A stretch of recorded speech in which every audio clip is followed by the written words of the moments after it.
Hello student, welcome to our channel. আমি মৌমিতা মজুমদার। আশা করি তোমরা সকলে খুব ভালো আছো এবং সুস্থ আছো। স্টুডেন্ট, তোমাদের মেজর পলিটিক্যাল সায়েন্সের অনলাইন ক্লাস কিন্তু আজকে থেকে শুরু হচ্ছে। আর তোমাদের যে ক্লাসগুলো সেগুলো কিন্তু নিয়মিত আপলোড করা হচ্ছে চ্যানেলে। তোমরা চ্যানেলটি ফলো করো। যারা তোমরা আমাদের সঙ্গে অনলাইনে যুক্ত হতে চাইছো তারা আমাদের হেল্পলাইন নাম্বারে যোগাযোগ করতে পারো। আমাদের হেল্পলাইন নাম্বার দুটো রয়েছে, একটা হচ্ছে 6295916282 আর একটা হচ্ছে 7076398606। আমাদের পুরো কোর্স ফি রয়েছে 999 এবং আমাদের কোর্সের ডিউরেশন হচ্ছে 6 মান্থের। দেখো, তোমাদের আমাদের এখনও তোমাদের ইউনিট 1টা কমপ্লিট হয়নি, ইউনিট 1টা চলছে। তো আজকে আমি করাবো প্রিয়াম্বল, বা যেটাকে বলে ভারতীয় সংবিধানের প্রস্তাবনা। দেখো, তোমরা তোমাদের যে পাঠ্য বইগুলো আছে, তোমরা যারা বাংলা মিডিয়াম থেকে বিলং করো বা ইংলিশ মিডিয়ামেও থাকে, সরকারি বইয়ে যে প্রথমে বইটা খোলার পরেই তোমাদের একটা প্রিয়াম্বলের একটা পার্ট কিন্তু দেওয়া থাকে, যেখানে এরকম মানে বাংলায় এরকম থাকে যে আমরা ভারতের জনগণ, এরকম টাইপের একটা লাইন থাকে। তো ওটা ভারতের প্রিয়াম্বল। ঠিক আছে, ভারতের প্রিয়াম্বলে কি বলা হয়েছে দেখো, It declares India to be a sovereign, socialist, secular, democratic republic committed to justice, equality and liberty for the people. দেখো, এই টার্মগুলো জানতে হবে। ঠিক আছে, এই টার্মগুলোর মানে কি জানতে হবে। সভারেন মানে সার্বভৌম। ঠিক আছে, সার্বভৌম কথাটার মানে কি?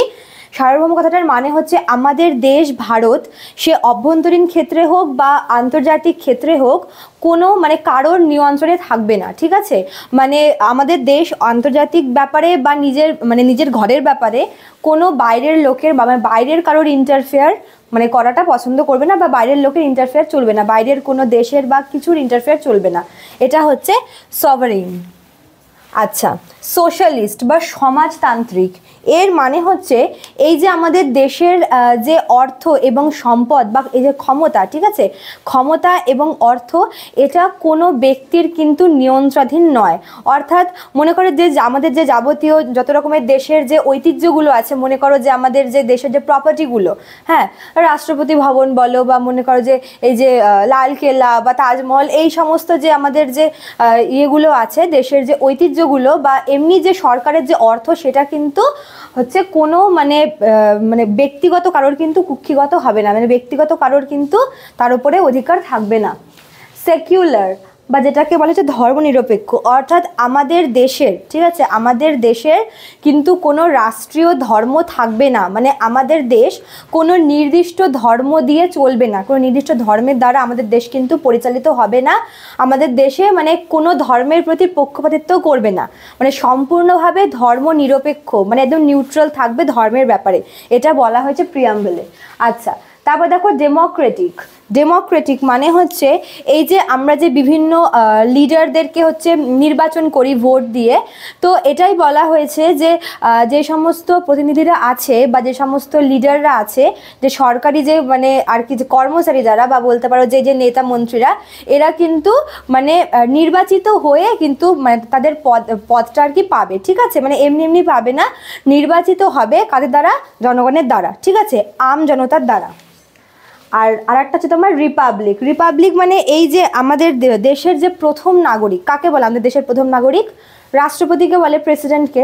তো এই যে প্রেসিডেন্টের যে পোস্টটা, সেটা কিন্তু বংশানুক্রমিক হবে না।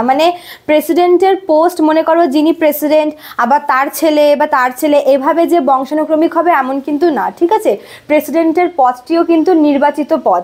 এটা বলা হয়েছে রিপাবলিকে। তো এই টার্মগুলোর তোমাদের আমি বলে দিলাম। এবার দেখো, জাস্টিস জানোই তোমরা, ন্যায়। ইকুয়ালিটি আমাদের দেশের প্রত্যেকটা মানুষের ইকুয়ালিটি, বা বলে না যে প্রত্যেকের মধ্যে আর কি তোমার সমতা যে বজায় রাখা। ঠিক আছে, সব আইনের চোখে সবাই সমান, এরকম একটা ব্যাপার। আর লিবার্টি তোমার স্বাধীনতা বা মুক্তি। ঠিক আছে, তোমরা হয়তো তোমরা পরবর্তীকালে পড়বে যে আমাদের যে মৌলিক অধিকারগুলি রয়েছে, সেখানে কিন্তু আমাদের স্বাধীনতার অধিকারটাও রয়েছে। তো লিবার্টি সেটাই।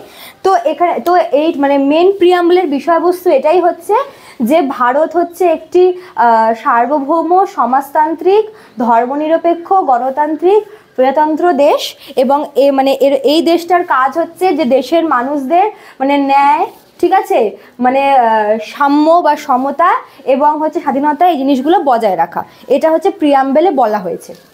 এবার দেখো, এখানে কি বলেছে, বরোড ফ্রম ইউএসএ, মানে এই যে প্রিয়াম্বেলের যে আইডিয়াটা সেটা হচ্ছে নেওয়া হয়েছে কোথা থেকে, ইউএসএ বা মার্কিন যুক্তরাষ্ট্র বা আমেরিকার যে সংবিধান আছে সেখান থেকে কিন্তু এই প্রিয়াম্বেলের আইডিয়াটা ভারত নিয়েছে। ঠিক আছে, এবার দেখো প্রিয়াম্বেলটা আসলো কিভাবে।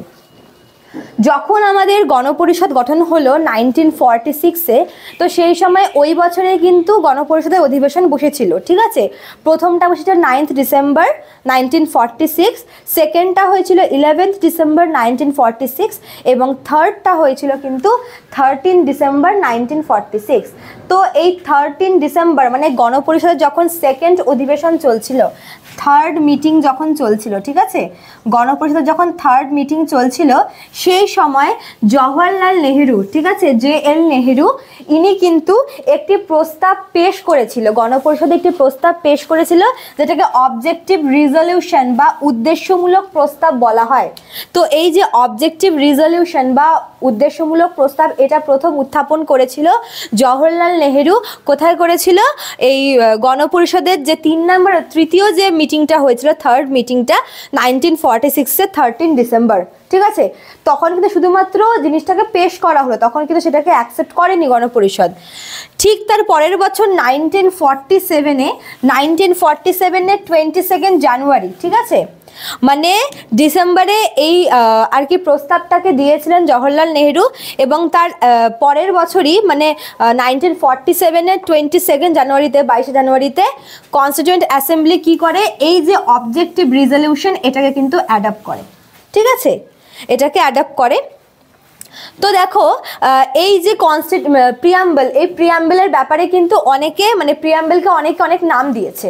তো খুব ইম্পর্টেন্ট নামগুলো দেখো, প্রথমে কে, এনএ পালকিওয়ালা প্রিয়াম্বলকে বলেছে আইডেন্টিটি কার্ড অফ কনস্টিটিউশন, মানে হচ্ছে সংবিধানের পরিচয়পত্র, মানে প্রিয়াম্বলটা পড়লেই হচ্ছে আমরা কনস্টিটিউশনটাকে জানতে পারবো, এটা বলেছেন হচ্ছে NA পালকিওয়ালা। ঠিক আছে, ইনি বলেছেন যে কনস্টিটিউশনের আইডেন্টিটি কার্ড হলো প্রিয়াম্বল। ঠাকুরদাস ভার্গব, এটা খুব ইম্পর্টেন্ট, ঠাকুরদাস ভার্গব বলেছেন যে প্রিয়াম্বল হচ্ছে সোল অফ দ্য কনস্টিটিউশন। ঠিক আছে, সংবিধানের আত্মা বলেছেন ঠাকুরদাস ভার্গব, হচ্ছে সংবিধানের আত্মা বলেছেন কাকে, প্রিয়াম্বলকে। আর লাস্ট দেখো KM মুন্সি হচ্ছে প্রিয়াম্বলকে বলেছেন পলিটিক্যাল হরোস্কোপ। ঠিক আছে, political horoscope of constitution, political horoscope বলেছেন কে, KM মুন্সি। তো কে কি বলেছে এগুলো একটু মনে রাখতে হবে। ঠিক আছে, আচ্ছা এবার দেখো এই যে জাস্টিস, এই জাস্টিসের ধারণাটা কিন্তু নেওয়া হয়েছে রাশিয়া থেকে। ঠিক আছে, ইকুয়ালিটি আর লিবার্টি এই দুটো নেওয়া হয়েছে ফ্রান্স থেকে, মানে সেই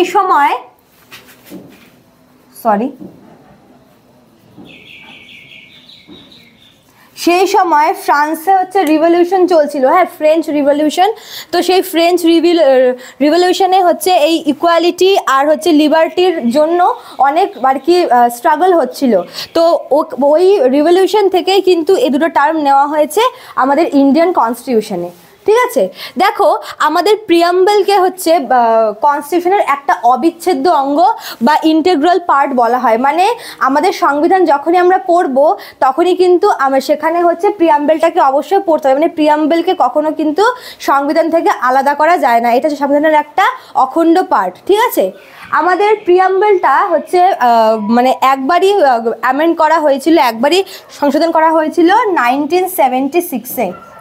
1976-এ যে 42তম যে অ্যামেন্ডমেন্টটা হয়েছিল, 42তম যে সংবিধান সংশোধনটা হয়েছিল, সেখানে মাত্র মানে একবার, এত বছরে কিন্তু মাত্র একবার হচ্ছে আমাদের যে প্রিয়াম্বল ভারত মানে সংবিধানের প্রিয়াম্বল সেটা কিন্তু সংশোধন করা হয়েছিল 1976-এর 42nd অ্যামেন্ডমেন্টে। এই 42তম অ্যামেন্ডমেন্টটাকে কিন্তু মিনি কনস্টিটিউশন বলে, কেননা এই অ্যামেন্ডমেন্টটার দ্বারা অনেক কিছু কিন্তু অ্যাড করা হয়েছিল আমাদের সংবিধানে। ঠিক আছে, এবার দেখি এই সংশোধনটাতে কি কি অ্যাড করা হয়েছিল। দেখো প্রথমে কিন্তু আমাদের কনস্টিটিউশন মানে আমাদের প্রিয়াম্বলে হচ্ছে এই সোশ্যালিস্ট আর সেকুলার এই দুটো টার্ম কিন্তু ছিল না। ঠিক আছে, খালি সভারেন, ডেমোক্রেটিক আর হচ্ছে রিপাবলিক এই টার্মটা ছিল। ঠিক আছে, এই দুটো টার্ম হচ্ছে এই যে 1976-এ যে অ্যামেন্ডমেন্টটা হলো 42nd অ্যামেন্ডমেন্ট, সেই অ্যামেন্ডমেন্টের দ্বারা কিন্তু প্রিয়াম্বেলে এই দুটো টার্ম অ্যাড করা হয়, সোশ্যালিস্ট আর সেকুলার। ঠিক আছে, তো এই এত বছর একবারই হচ্ছে প্রিয়াম্বেলটাকে কিন্তু তোমার অ্যামেন্ডমেন্ট করা হয়েছিল। ঠিক আছে, আরেকটা পয়েন্ট এখানে বলে রাখি যে আমাদের প্রিয়াম্বেলটাকে কিন্তু প্রথমে সংবিধানের অংশ বলে মানে ওটাকে কি বলে, মানে ওটাকে সংবিধানের অংশ হিসেবে ধরা হয়নি। ঠিক আছে, তো 1973-তে একটা মামলা হয় যার নাম হচ্ছে কেশবানন্দ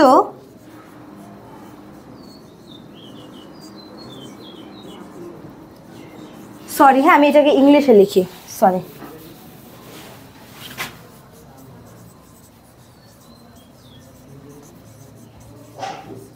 কেশবানন্দ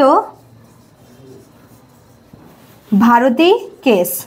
তো এই কেশবানন্দ ভারতী কেসে কি হয়েছিল 1973-তে, এই কেসটাতে সুপ্রিম কোর্ট বলেছিল যে না, আমাদের যে প্রিয়াম্বল সেটা হচ্ছে কনস্টিটিউশনেরই একটা অংশ, মানে এর আগে কিন্তু প্রিয়াম্বলটাকে কনস্টিটিউশন থেকে আলাদা করে দেখা হতো। ঠিক আছে, তবে 1973-তে যে কেসটা আর কি এসেছিল কেশবানন্দ ভারতী কেস, তো এই কেসটাতে হচ্ছে সুপ্রিম কোর্ট রায় দিয়েছিল যে আমাদের যে প্রিয়াম্বল সেটা কনস্টিটিউশনের অংশ, এবং ঠিক তার 3 বছর পরে একটা মানে 42nd অ্যামেন্ডমেন্টে কিন্তু এই দুটো টার্ম হচ্ছে অ্যাড করা হয়েছিল।